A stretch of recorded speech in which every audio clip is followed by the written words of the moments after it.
Hello folks, welcome back to our coverage of the Shadowlands beta here on Warcraft Radio. My name is Kexman and today we're going to be taking a look at the Kyrian Covenant introduction. I am glad you arrived safely.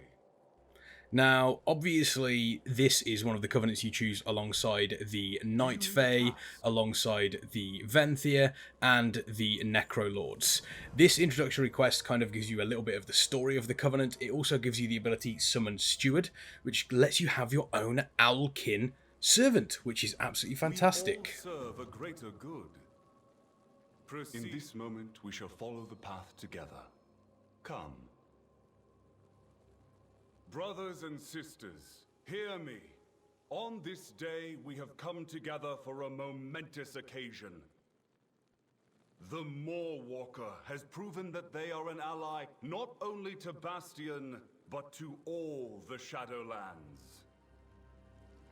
They have chosen to join our vaunted ranks to help us reclaim our realm.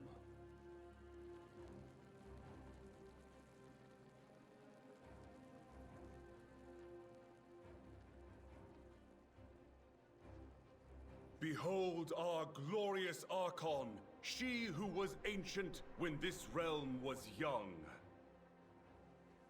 Step forward. Face your fellow Kirian, so they may welcome you as one of their own. Now, one of the nice things that I want to point out is that Polmark Adrestes does actually walk at the same speed as you, which is quite nice. And then you have this little circle that you step into, you have an extra action button appear, and you accept the gift of the Kirian. It's certainly a pretty standard affair for something along these lines. This mortal has not been long upon our path, but their strides have echoed throughout the halls of the Ascended. In service to our cause, they have defended our temples against invasion, exposed the traitor to Nathrius, and braved the terrors of the Moor itself. On this day, we welcome them into our sacred covenant. Together, we will restore peace and order to this realm. Glory to Bastion! And there was much rejoicing. Obviously a work in progress cinematic there, but one that is probably pretty much complete. I imagine there's a couple of various different sound effects they wanted to include. Once you've completed this initiation, you have learnt to summon the Steward, and it is now time to ride up to Elysian Hold, the seat of power in the Kyrian Covenant, and one you're going to find spending a lot of time in when you join the Kyrian Covenant in Shadowlands. Wisdom guide your path. Elysian Hold was built by the Archon to serve as our Covenant's base of operations. With the Jailer's allies encroaching on all sides, bask in the glory of Elysian Hold. Magnificent, is it not? Much remains to be done to ready ourselves for action across the Shadowlands. For now, you need only focus on your audience with the Archon. Once you land here in Elysian Hold, it is now time to move up and have a little meeting with the Archon, who is the leader of the Kyrian Covenant, as well as all of the various different leaders of the various factions here in Bastion. It's certainly something that feels quite grand. I imagine there'll probably be a little bit more voice acting, but we'll have to wait and see.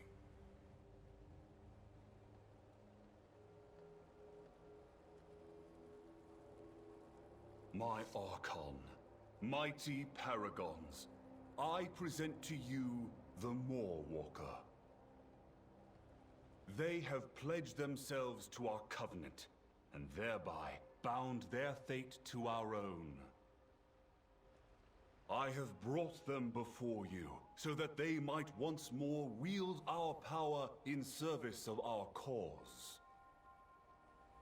In revealing Denathrius' treachery and aiding us against threats abound, they have earned this right.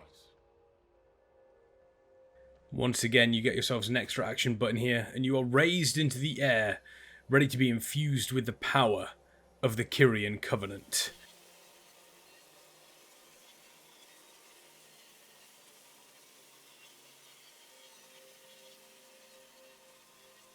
From this day forward, you shall carry the power of Bastion within you.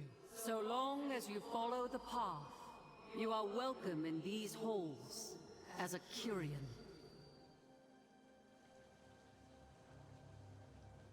It is done. Go in service.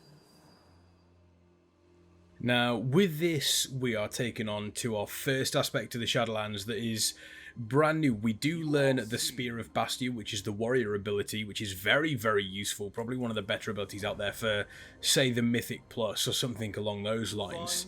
But now you actually get to take part in one of the new mechanics that they've introduced in Shadowlands, which of course is soul binding. We're being tasked to speak with Soul Guide Dahlia in the Sanctum of Binding, and it gives us a little bit of time to check out the architecture in the Elysium Hold. We have seen it previously when we do visit Bastion, and it is one that I think a lot of people are going to be very, very happy with. A lot of people are going to be spending their time here. It's a very, very good looking zone. The soul binding chamber is this way. And here in the soul binding chamber, we do meet up with Pelagos. Obviously someone who you are familiar with when you play through the Bastion storyline, and somebody who has kind of really added a little bit of intrigue to this zone. Now it is time to bind ourselves with Pelagos, and one that could potentially change the future of the Shadowlands as we know it.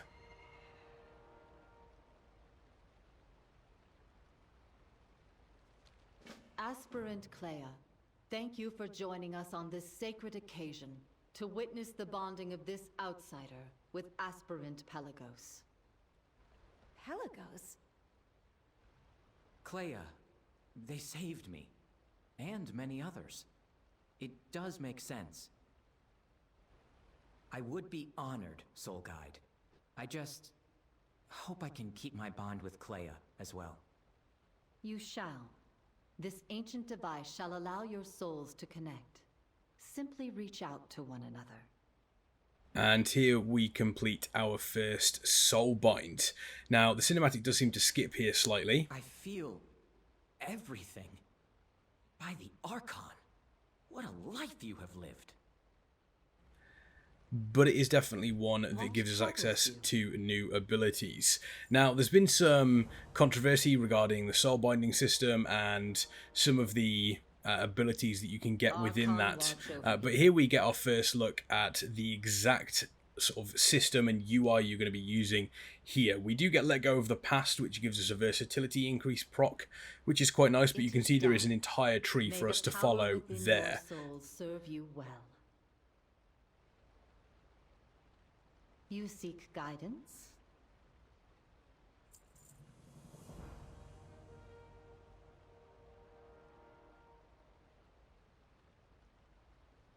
Together we are It is an strong. honor to be your first soulbind.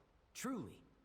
Once we've completed this, it is now time for us to move on to the next system that is introduced in Shadowlands, and the Covenant introductory questline that you go through kind of introduces this in a very, very static way in regards to you get your soulbind, then you find out about the sort of mission table system and the follower system along those. And it's the same across all of them, whether you go for Revendreth, whether you go for Night Fae, it happens pretty much the exact same way. Obviously slightly different characters, it's a different visual setting of course, but this is the mission table, and again one that people have been slightly concerned about leading into the Shadowlands. However, it's not quite as you remember. The scouting map here is slightly different in regards to it becoming more involved with the sense of deciding where troops go. Now, you are given a lot of troops at the start. I believe this is just for the beta, so you can be testing this, but this system here will be very, very familiar. This system, however, will not. You actually move your followers onto the board, and it then battles it out. It's almost like an auto chess battler. For those of you that have played Battlegrounds in Hearthstone, this will be slightly familiar to you. It takes about a minute for the first one. We've skipped it here, obviously, for the video. But once that's then complete, you can see a combat log on the left-hand side, so you can see exactly what happened. And Pelagos has leveled up to level 5. So now he has increased his health, his stats. Obviously, some of the abilities that you get with the troops are currently level 60. So again, I believe that is just a beta thing to kind of help you through that first one. But it's going to be interesting to see if that sticks around for the live version of the game. Once we've completed this, it's time to move to Polmark Adrestes once again, who is going to send us somewhere that is slightly unexpected. Now, for those of you that were wondering exactly when we were going to be seeing the more in endgame content, it takes you there very, very quickly. You obviously gain a little bit of renown from this. This also opens up world quests for you in the area. We do go back to Soul Guide Dahlia, who does give us a quest to send us to the moor to find somebody that apparently has something for us.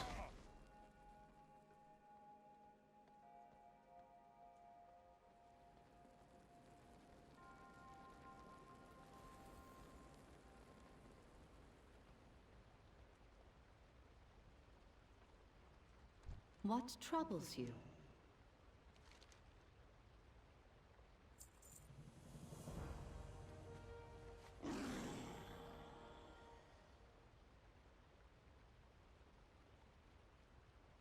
Go in service. Archon watch over you.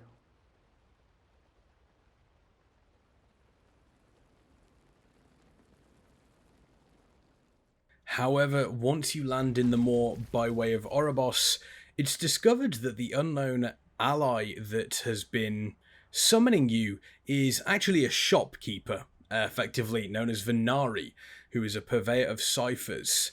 However, it's not something that he has for sale that he wants us to talk about. It seems as though there are certain souls in the moor that are discarded, that are no longer required by the jailer.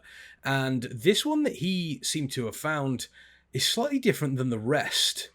Of course, that soul is Baine Bloodhoof, who was one who rescued, or attempted to rescue Anduin in the moor with Jaina and Thrall. He's currently in a state of almost flux from our reality. He's kind of almost in his own little pocket dimension, so he's completely safe. However, Venari isn't going to let him go very easily. We do have some various different things to do for him, as you can always imagine in World of Warcraft.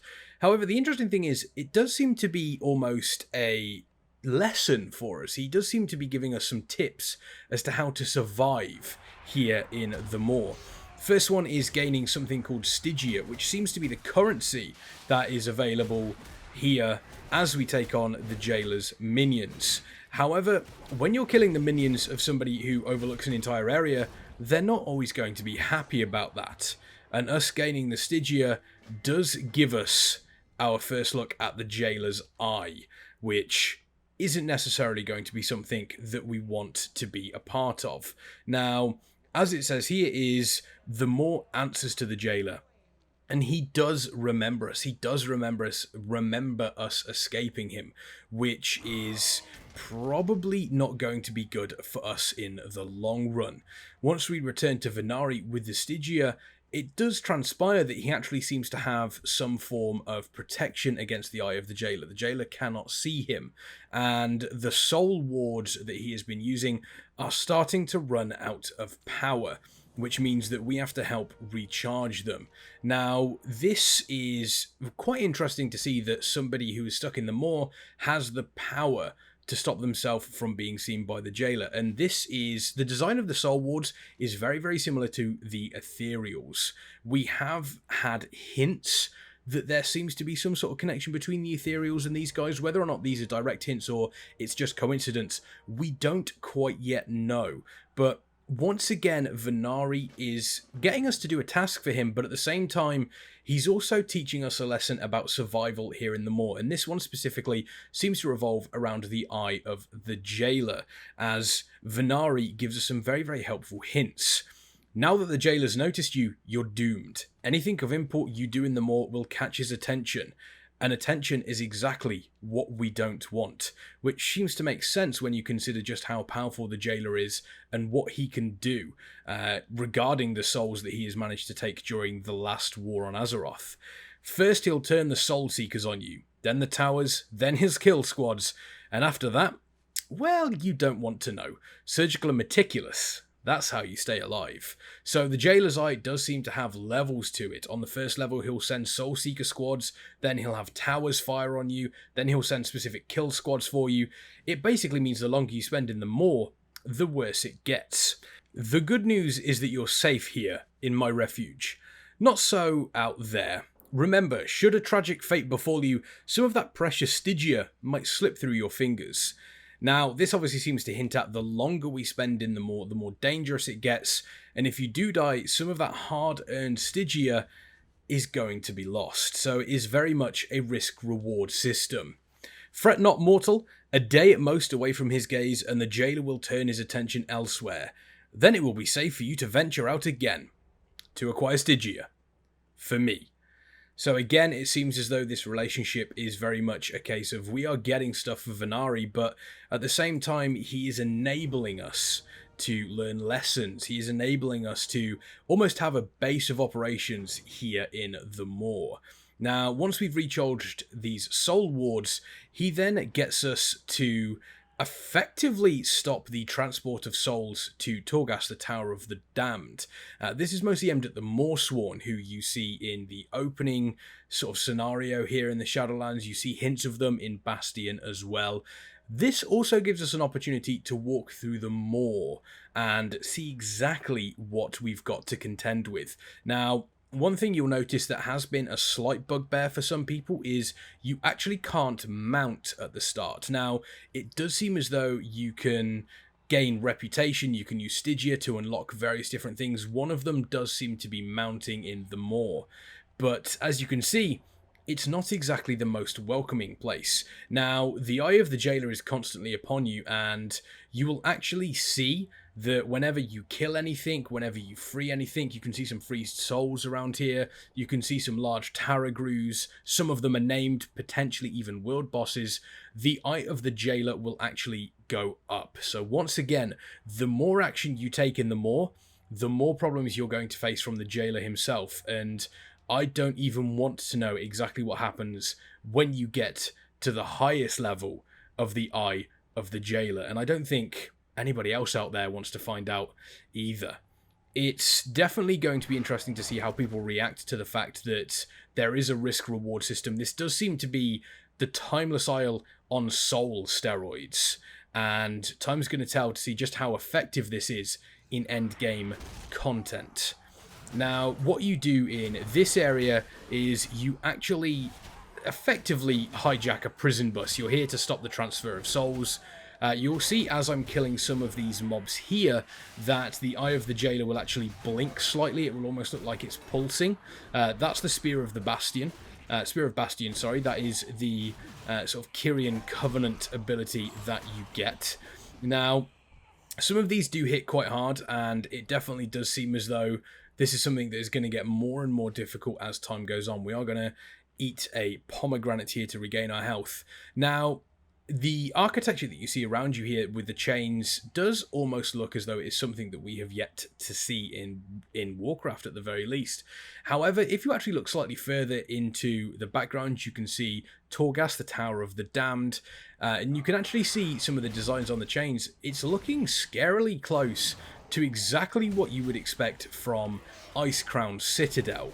And I don't think that this was done accidentally. I think the more we dive into the Shadowlands, the more we are going to see this influence over the architecture that you see in Icecrown itself, specifically aligned with the Lich King. Now, once you place this signaling beacon, you are immediately attacked by the Tower Inquisitor. So when you're doing this in live, make sure you are at full health. Luckily, there was a Warlock that was also doing this quest at the same time, so this wasn't as bad as it has been. However, if you're soloing this mob, it does hit very, very hard, and unless you are using all of your abilities open to you and actually using cooldowns, it can get very, very risky when you are doing this solo. So it's one thing that I would recommend you doing once it comes to the actual game. Now, once you've done this, you can use the Cipher of Relocation that you bought off Venari for the quest, which does enable you to... It's almost like a Hearthstone. It does almost seem to be a Hearthstone. And once this is completed, he will be freeing Baine Bloodhoof from his alternate... His alternate dimension, I suppose. It's almost like his own reality area. Again, he does mention being careful with the Eye of the Jailer. You know, if you were to cause some issues and lose anything along those lines, it's going to be dangerous.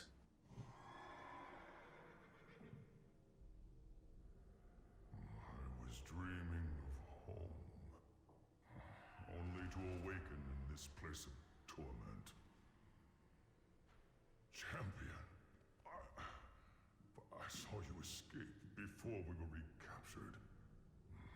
Do you have the means to take us out of the maw?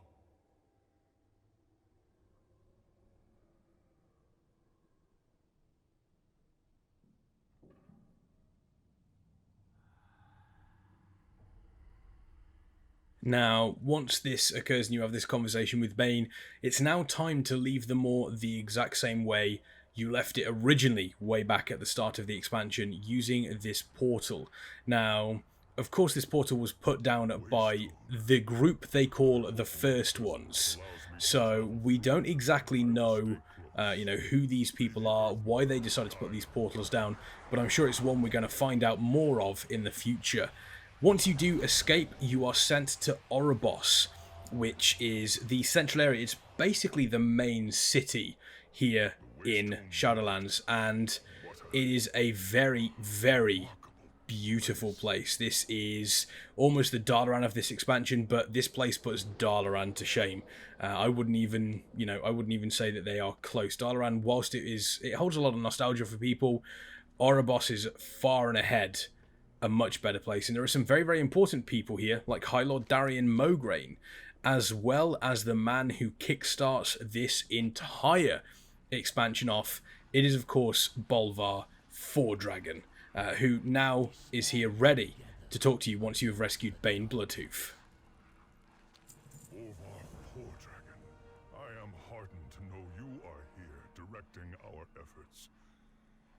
We must go back to save... I am pleased you are safe, High Chieftain. You need respite. Please sit and bide a moment.